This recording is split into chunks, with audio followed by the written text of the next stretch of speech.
welcome back to my YouTube channel. So today's video we will learn about another Indian writer, which is Toru Dutt. She is an Indian female writer. So let's start. What we will cover in this video is introduction, important works, ये सारी चीज़ें हम करेंगे. Let's talk about introduction means biography. She is born on 4 March 1856, Kolkata. She is the same Kolkata Bengali place.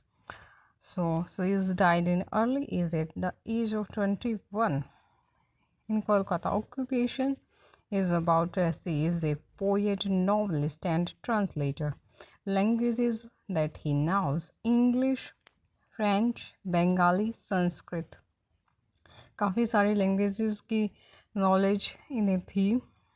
Known as one of the earliest and most important Indian women writing in English and a pioneer of Indo-Anglian literature. Indo-Anglian वो writers होते हैं जो India के होते हैं but purely उनके work English में publish होते हैं, यानी कि वो अपनी राइटिंग को इंग्लिश में लिखते हैं.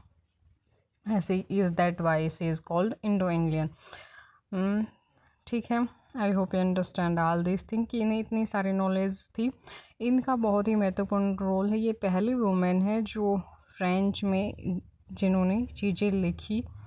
जिन्होंने आगे आने वाली फीमेल राइटर्स और भी अदर राइटर्स को इंस्पायर किया है. उस टाइम पर वुमेन इतना लिखती नहीं थी, तो she is the first one who write about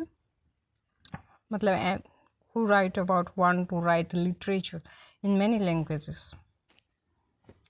So he wrote in English and French, यानी कि उन्होंने फ्रेंच में भी लिखा. First Indian woman to write a novel in French, यानी कि उसका French novel which the name is Le Journal Day. Madam वैसे मतलब ये फ्रेंच ही इसका टाइटल है.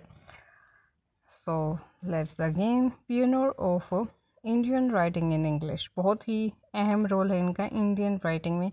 फेमस पोएम इनकी अवर क्रिश्चियन ट्री, यह बहुत ही फेमस पोएम है जो कि जिस नेट में भी पूछी गई थी मैच द फॉलोइंग में. तो ये पोएम कभी नहीं भूलने की तोरू दत्त ने लिखी है. This is also on YouTube, आप इसे पढ़ सकते हैं. हर वर्क वर लार्जली पब्लिश्ड आफ्टर डेथ. उसके वर्क जो है डेथ के आफ्टर ज़्यादा पब्लिश हुए हैं. So let talk about his important work list. First में आता है इशिप ग्लैंड इन फ्रेंच फील्ड, जो कि 1876 में. This one is his first work which was published in 1876. It was a translation of French poems. French poems का ही translation है. The second one is बियनेका और the young Spanish मैडन, 1878. It is unfinished English novel, which is unfinished English novel. The next one is ये है French novel है ना, French novel है ये. ल जर्नल द मतलब I can not pronounce French properly, so this one is French novel जो कि इनका 1879 में पब्लिश हुआ. The next one is Asian ballad and legend of Hindustan, 1882 में. ये पोइट्री कलेक्शन है, poetry collection. So I hope you understand all these things. अब बात करते हैं उनकी फेमस पोएम्स की, जो कि उनके फेमस पोइट्री कलेक्शन में इंक्लूडेड है.